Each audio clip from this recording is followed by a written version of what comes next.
merci d'avoir accepté notre invitation. Votre présence parmi nous est vraiment très appréciée. Comme vous le savez, les membres du comité organisateur souhaitent vous entendre sur des enjeux qui touchent de près les Mascoutains et Mascoutaines. À tour de rôle, je vous poserai des questions formulées par les membres du comité. Alors, débutons avec Mme Goulet.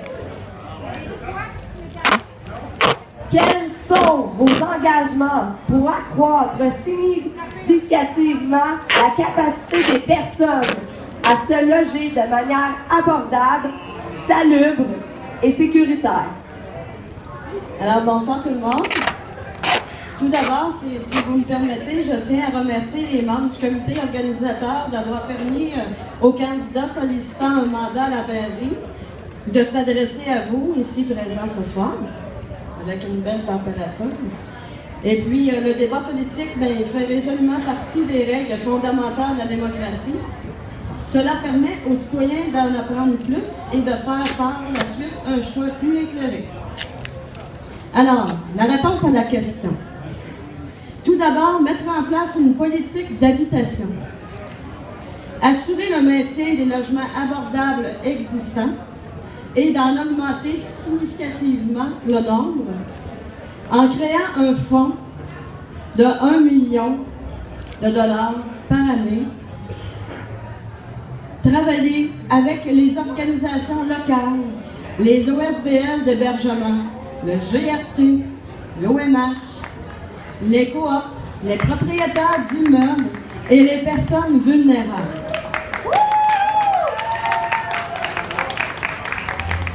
Aussi, pour la salubrité, je crois qu'il est important de travailler en collaboration avec la santé publique, parce qu'ils peuvent apporter de l'aide. Ils ont déjà des présentations, ils peuvent nous soutenir. Aussi, il faut travailler en collaboration avec les propriétaires, les sensibiliser. Et peut-être même avec les pompiers, parce que les pompiers, ils peuvent visiter les appartements pour vérifier les détecteurs de fumée. Donc, ils entrent chez les gens et ils ont un aperçu de ce qui se passe. C'est important de travailler en collaboration avec eux.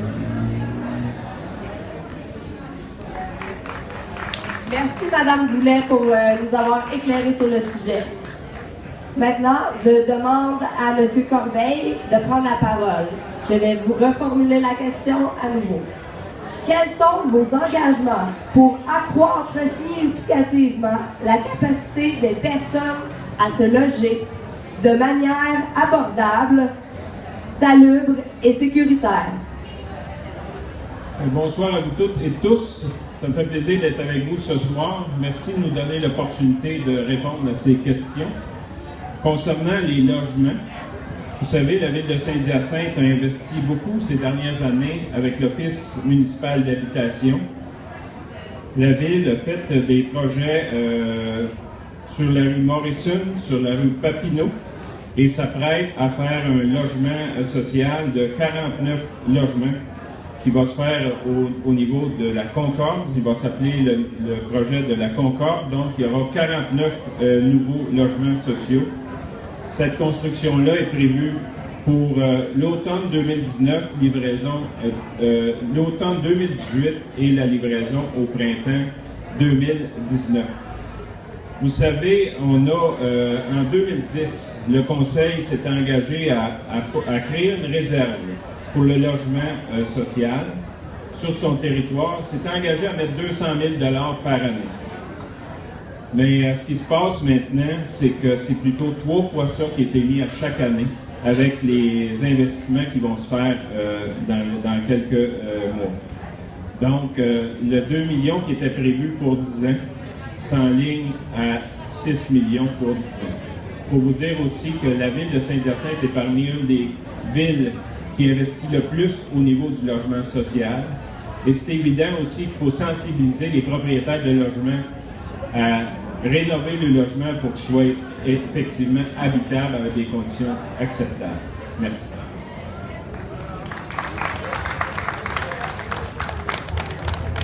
Nous allons poursuivre avec la question suivante. Donc, je demanderai à Madame... Oups, c'est encore M. Corbeil. On vous le demande. Monsieur Corbeil, quels sont vos engagements pour qu'un soutien optimal soit offert aux personnes ayant des besoins d'accompagnement? Bon, c'est sûr que les personnes ont besoin d'accompagnement et la Ville est là pour supporter. Toujours dans le projet de la Concorde qui va être construit en 2018-2019, les locaux administratifs de Contact Richelieu vont y être aménagés au rez-de-chaussée de l'immeuble. Et à ce moment-là aussi, il y aura 8 chambres itinérantes et 4 studios de transition. Donc, on pense que cette construction-là va permettre d'aider beaucoup l'itinérance. Et c'est clair qu'il faut supporter les organismes qui aident les gens, et c'est ce qu'on va faire. Merci. Merci, M. Corbeil. Madame Boulet, la parole est à vous. Quels sont vos engagements pour qu'un soutien optimal soit offert aux personnes ayant des besoins d'accompagnement? Eh bien, je crois qu'il faudrait revoir la réglementation municipale afin de favoriser les solutions alternatives à la judiciarisation et améliorer la cohabitation en travaillant de concert avec des partenaires du milieu, comme par exemple les organismes communautaires, le corps de police, la Société de développement du centre-ville. Aussi, mener une consultation pour aménager des espaces publics qui considèrent la réalité des gens de la rue pour une cohabitation plus harmonieuse qui favorise l'insertion. Au lieu de favoriser l'exclusion, essayer de travailler pour l'insertion.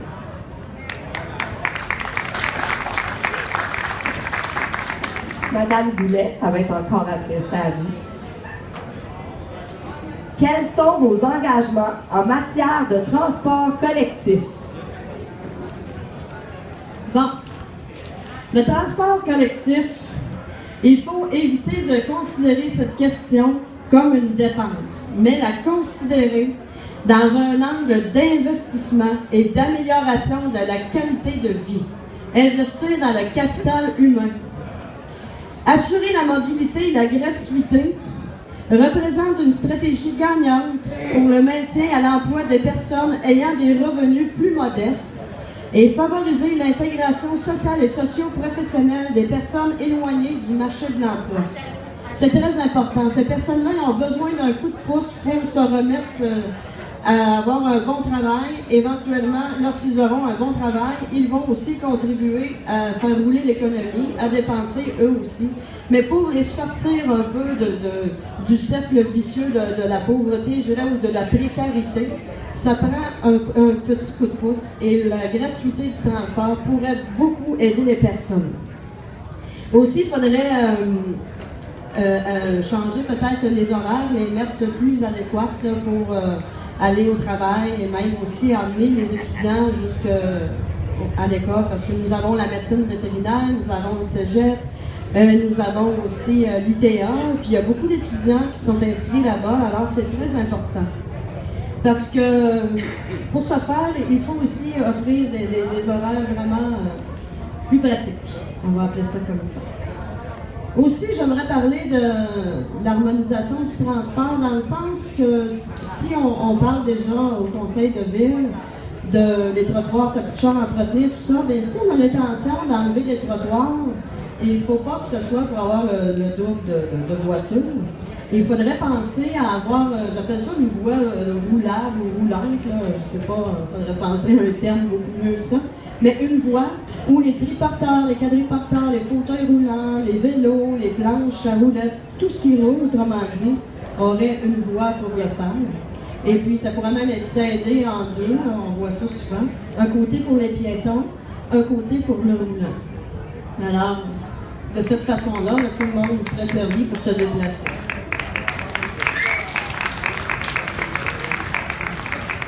Merci, Madame Boulet. Monsieur Corbeil, la parole est à vous. Quels sont vos engagements en matière de transport collectif? Bon, concernant le transport collectif, il faut savoir qu'actuellement, autour de 3% du budget de la ville de Saint-Hyacinthe est dédié au transport collectif. On parle de 2,8 millions de dollars. Dans la dernière année, on a bonifié le transport collectif et on va continuer à le bonifier en s'arrimant avec la demande. C'est-à-dire qu'il y a des circuits qui sont plus utilisés, d'autres moins. Donc, il faut, selon les besoins, répondre aux gens, aux horaires qu'ils ont besoin. Transport collectif, pour moi, c'est un aspect important qui va aider au développement de notre ville. Il y a le transport collectif, il y a le transport aussi cyclable, les pistes cyclables, il y a des investissements qui se font à chaque année pour les pistes cyclables et on va continuer à le faire. Et il faut, en fin de compte, s'arranger pour que les gens aient accès au transport.